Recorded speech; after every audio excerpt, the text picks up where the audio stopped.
இங்க பாருங்க. இங்க என்ன பண்ணியிருக்காங்க, 4 எழுத்துக்கள் குடுத்துருக்காங்க. அப்போ அலிஃப கொண்டாந்து நூன்ல சேர்க்கணும். இன்ன ஓகேவா? இங்க மீம் அலிஃபு மா, இன்னமா அப்படின்னு ஓதணும். ஓகேவா? அன்ன, லி குல்லி, லாமு காஃபு லாமு, லி குல்லி. இங்க பாருங்க எத்தனை எழுத்துருக்காங்க 1, 2, 3, 4. வாக்கு ஜபரு, நூனுக்கு சத்து போட்டு பேசு, காஃப்க்கு பேசு, மீமுக்கு சுக்குனு. இங்கே இது எப்படி ஓதணும், ஒன் நூ, ஒன்னுக்கும், ஒன்னுக்கும் அப்படின்னு ஓதணும். இந்த வாவை கொண்டாந்து நூனில் சேர்த்து அழுத்தி சொல்லணும்.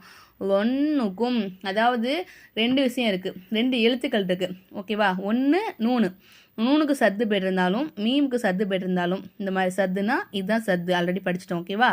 சத்து போயிட்டிருந்தாலும் அந்த எழுத்துக்களை நம்ம என்ன செய்யணும், கொஞ்சம் அழுத்தி சொல்லணும். இப்போ பாருங்கள், எம்ம அப்படின்னு சொல்லணும். இதை எப்படி சொல்லணும், அஃப, அவ்வளோதான். இதை எம்ம அப்படின்னு அழுத்தி சொல்லணும்.